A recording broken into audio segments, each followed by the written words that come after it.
Hello dear students and welcome to all, তোমাদের সকলকে আরো একটি নতুন ভিডিওতে স্বাগত জানাই। আজকে আমি কথা বলবো ফার্মাসি রিলেটেড। পুরো ভিডিওটাই থাকবে ফার্মাসি রিলেটেড। কোন ওয়েবসাইটে কখন ফর্ম বেরোচ্ছে, কখন ফর্ম বেরিয়ে যাচ্ছে আমরা টের পাচ্ছি না, নোটিফিকেশন পাচ্ছি না, ডেট পেরিয়ে যাচ্ছে, তারপরে হয়তো জানতে পারছি যে ফর্ম বেরোচ্ছে অ্যাডমিশন হওয়ার জন্য। এবার এই প্রবলেমগুলো থেকে আমরা কিভাবে রেহাই পেতে পারি, এই প্রবলেমগুলো থেকে আমরা কিভাবে মুক্তি পেতে পারি, আর কোন ওয়েবসাইটে কোন ফর্ম বের হয়, ডিপ্লোমা ফার্মাসির জন্য কোন ফর্ম বেরোচ্ছে, ব্যাচেলার ফার্মাসির জন্য কোন ফর্ম বেরোচ্ছে, কোন কলেজে কখন ভর্তি শুরু হচ্ছে, জানি না যে কোথায় কি করানো হয়। আজকের এই ভিডিওর মাধ্যমে আমরা ফার্মাসি রিলেটেড যত ইনকোয়ারি আছে, যত কোয়ারিজ আছে তোমাদের, আশা করি এই ভিডিওটা দেখার পরে অ্যাডমিশন রিলেটেড কোনো কোয়ারি তোমাদের মধ্যে থাকবে না। কোন ওয়েবসাইটে কোন ফর্ম বেরোচ্ছে, কোন ওয়েবসাইট থেকে রিক্রুটমেন্ট হচ্ছে, কোন ওয়েবসাইটে পড়াশোনা করানো হচ্ছে, সমস্ত কিছু আমরা আজকের এই ভিডিওতে দেখে নিব ফার্মাসি রিলেটেড। সেটা ডিপ্লোমা ফার্মাসি হোক, সেটা আয়ুর্বেদিক ফার্মাসি হোক, হোমিওপ্যাথি হোক, বা ব্যাচেলার ফার্মাসি বা এম ফার্মাসি, যেটাই হোক না কেন, আমরা ফার্মাসি রিলেটেড সমস্ত ইনফরমেশন দেখে নিব এই ভিডিওতে অ্যাডমিশন রিলেটেড। তাই ফার্মাসি স্টুডেন্টস এবং ফার্মাসি কোর্স অ্যাসপিরেন্ট যারা আছো তারা ভিডিওটি শেষ পর্যন্ত দেখতে থাকো। তো আমরা খাতা কলমে দেখে নিব জিনিসটাকে। চলো আমরা খাতা পেনে দেখে নিই যে কোন কোর্সে কিভাবে কি হচ্ছে, সমস্ত কিছুটা আমাদের ওয়েস্ট বেঙ্গলের জন্য। All about pharmacy course in West Bengal, মানে ওয়েস্ট বেঙ্গলে কত রকমের ফার্মাসি কোর্স করানো হয়। তাহলে অ্যালোপ্যাথি ফার্মাসি কোর্স করানো হয়, আয়ুর্বেদিক ফার্মাসি কোর্স করানো হয়, হোমিওপ্যাথি এবং ভেটেনারি। এই ফার্মাসি কোর্সগুলো আমাদের ওয়েস্ট বেঙ্গলে বিভিন্ন কলেজে, সরকারি প্রাইভেট কলেজে করানো হয়। এবার ডিপ্লোমা ফার্মাসি অ্যালোপ্যাথির ক্ষেত্রে কিভাবে তোমাদের অ্যাডমিশন নিতে হয়, West Bengal council of technical এডুকেশনের আন্ডারে টোটাল কলেজ রয়েছে কটা, 6টা গভর্নমেন্ট কলেজ আর 193টা প্রাইভেট কলেজ। এই 193 আর 6 199টা টোটাল কলেজ রয়েছে West Bengal council of technical এডুকেশনের আন্ডারে। এখানে প্রত্যেকটা কলেজে কটা করে সিট, 60টা করে সিট। আর ডাব্লিউবি হেলথের আন্ডারে only 3 government college, institute of pharmacy Jalpaiguri, Kalyani এবং বাঁকুড়া। এখানে সিট কটা রয়েছে, 60টা করে প্রতিটি কলেজে। এবার বি ফার্মের জন্য কে এক্সাম কন্ডাক্ট করায়, West Bengal joint entrance examination board. অর্থাৎ এখানে 2টো গভর্নমেন্ট কলেজ রয়েছে আর 26টা প্রাইভেট কলেজ রয়েছে। প্রতিটা কলেজে কিন্তু 60টা করে সিট। মানে এটা তোমাদের ভর্তির ক্ষেত্রে। ঠিক আছে, ভর্তির ক্ষেত্রে অ্যাডমিশন অথরিটি হচ্ছে WB council of technical education, WB health, দুটো ডি ফার্মের জন্য, আর বি ফার্মের জন্য ডাব্লিউবি জেই।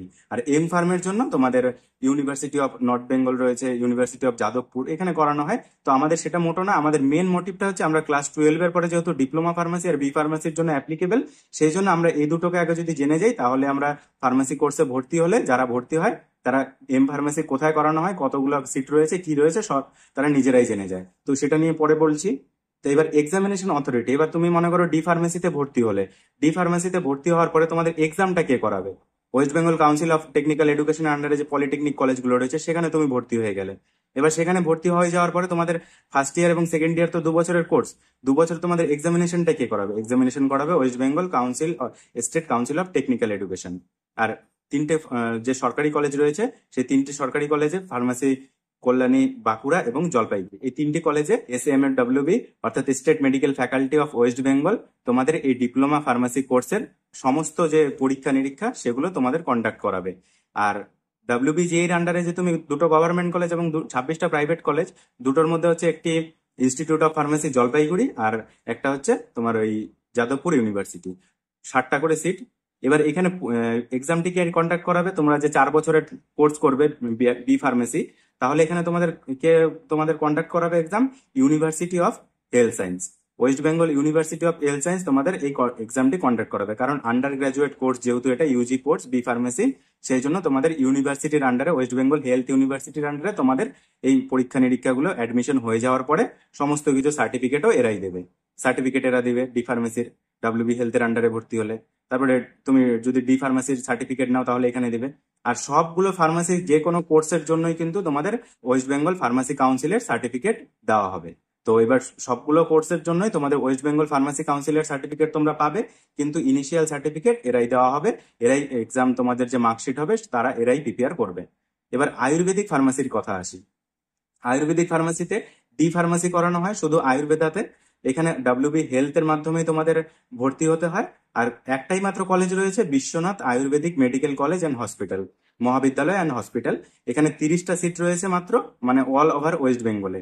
তো এখানে 30টা সিটের মধ্যে তোমাদের কিন্তু ফিজিক্স কেমিস্ট্রি বায়োলজি লাগে। এই যেমন ডি ফার্মেসিতে ভর্তি হতে ফিজিক্স কেমিস্ট্রি বায়োলজি লাগে অথবা ম্যাথামেটিক্স, তো এখানেও কিন্তু ফিজিক্স কেমিস্ট্রি বায়োলজি অথবা ম্যাথামেটিক্স লাগে। এখানে 30টা সিট মাত্র রয়েছে। তো এই আয়ুর্বেদিক ফার্মাসি কোর্স করার জন্য কিন্তু তোমাদের ডাব্লিউবি হেলথের মাধ্যমে ফর্ম ফিল আপ করতে হয়। এবার আসি হোমিওপ্যাথি ফার্মাসিতে। হোমিওপ্যাথি ফার্মাসিটা কি, যে হোমিওপ্যাথিতে তোমাদের মাধ্যমিক পাস যদি তোমরা করো তাহলেই কিন্তু হোমিওপ্যাথি ফার্মাসির সার্টিফিকেট কোর্স করতে পারবে। 1 বছরের সার্টিফিকেট কোর্স হয়, এটা homeopathy council of West Bengal conduct করায়। এই হোমিওপ্যাথি কাউন্সিল অফ ওয়েস্ট বেঙ্গলের ওয়েবসাইটে ফর্ম বেরোয়। আর সার্টিফিকেট কোর্স 1 বছরের, 100টা সিট রয়েছে, গভর্নমেন্ট সিট, কাউন্সিলে করানো হয়। আর কিছু কিছু ডিস্ট্রিক্টে আছে হোমিওপ্যাথি, সেই ডিস্ট্রিক্টে করানো হয়। এটা কিন্তু মাধ্যমিক পাশেই তোমরা অ্যাপ্লাই করতে পারো, কোনো পরীক্ষা দিতে হয় না। এইগুলোর জন্য কোনো পরীক্ষা দিতে হয় না, শুধুমাত্র ডাব্লিউবি জেইর জন্য পরীক্ষা দিতে হয়। আর ডাব্লিউবি এসসিটি এর জন্য পরীক্ষা এবছর হবে কিনা সেটা নিয়ে একটা কনফিউশনে আছে। এটা গত বছর পর্যন্ত পরীক্ষা হয়েছিল। আর এই ফর্ম ফিল আপটা শুরু হয় তোমার মে জুনের দিকে, আর ডাব্লিউবি হেলথটা শুরু হয় জুলাইয়ের দিকে। আর বি ফার্মেসিটা যেরকম যখন জয়েন্ট এন্ট্রান্স এক্সামিনেশনের ফর্ম ফিল আপ শুরু হয় তখনই ফর্ম ফিল আপ শুরু হয়। আর ডি ফার্মেসির এই আয়ুর্বেদিক আর ডাব্লিউবি হেলথ জুলাই মাসের দিকে এর ফর্ম ফিল আপ কিন্তু শুরু হয়ে যায়। জুলাই মাসে এটাও আর এটাও দুটোই কিন্তু ফর্ম ফিল আপ একসাথেই হয় ডাব্লিউবি হেলথের মাধ্যমে। তো আমি তোমাদেরকে ডিটেলস কিন্তু ভিডিও দিয়ে দিয়েছি, এর আগের ভিডিওগুলোতে আমরা আলাপ করেছি যে কিভাবে কি করতে হয়। আজকের এই ভিডিওতে শুধু আমরা দেখে নিব ওভারভিউটা। এবার আসি ভেটেনারি ফার্মাসি। ভেটেনারি ফার্মাসি মানে পশুদের ফার্মাসি, পশু মেডিসিন নিয়ে পড়াশোনা করা। এটা West Bengal university of animal and fishery সায়েন্সের মাধ্যমে করানো হয়। এখানে ডিপ্লোমা ইন ভেটেনারি ফার্মাসি, এটা 2 বছরের কোর্স। এখানেও কিন্তু ফিজিক্স, কেমিস্ট্রি এবং বায়োলজি এই 3টে সাবজেক্ট অথবা ম্যাথামেটিক্স তোমাদের থাকতে হয়। আর মোহনপুর ক্যাম্পাসে করানো হয়, নদিয়ার যে বিসিকেবি বিধানচন্দ্র কৃষি বিশ্ববিদ্যালয় সেখানে করানো হয়। আর এখানে 30টা গভর্নমেন্টের সিট রয়েছে। 33টা গভর্নমেন্ট সিট, আগের বছরে 30টা ছিল, এবছর 33টা করে দিয়েছে। তো এটার ফর্ম ফিল আপ এখনো চলছে। 31 জুলাইয়ের আগে পর্যন্ত যদি তোমরা করতে চাও তাহলে ফর্ম ফিল আপ করতে পারো। যারা যারা 31 জুলাইয়ের আগে ভিডিওটা দেখছো তারা যদি চাও যে ভেটেরিনারি ফার্মাসি কোর্স করবে তাহলে করতে পারো। আর হোমিওপ্যাথিটা অলরেডি হয়ে গেছে এবছরের জন্য, পরের বছর আবার মে মাসের দিকে বেরোবে। আর এটা বের হয় জুলাই মাসের দিকেই। আর এটা বের হয় মে জুন মাসে। আর এটা বের হবে জুলাই মাসে। এটা বের হয় যখন জয়েন্ট এন্ট্রান্স এক্সামিনেশনের ফর্ম ফিল আপ চলে ডাব্লিউবিজেই, তখন। সেটা কোনো ব্যাপার না। তো এটাই ছিল যে ওভারভিউ। এর বাইরে যদি তোমাদের কিছু বক্তব্য থাকে তাহলে অবশ্যই কমেন্টে জানিও, আমি পরবর্তী ভিডিওতে তোমাদেরকে ডিসকাশন করে কমপ্লিট ক্লিয়ার করে দিব। তো আমার এটা মনে হলো যে আমি এইভাবে তোমাদের যদি বোঝাই তাহলে তোমাদের হয়তো কিছুটা ক্লিয়ার হবে। তো আশা করি তোমরা কিছুটা হলেও বুঝতে পেরেছো। যদি বুঝতে পারো তাহলে ভিডিওটিতে একটি লাইক করে দিও, আর চ্যানেলে নতুন হলে চ্যানেলটিকে সাবস্ক্রাইব করে রাখো। ফার্মাসি রিলেটেড আমি এরকম তোমাদেরকে যে কোনো সময় যে কোনো মুহূর্তে তোমাদের এরকম রিলেটেড যে টপিকগুলো রয়েছে সেগুলো নিয়ে আলোচনা করব। ধন্যবাদ, দেখা হচ্ছে পরবর্তী ভিডিওতে।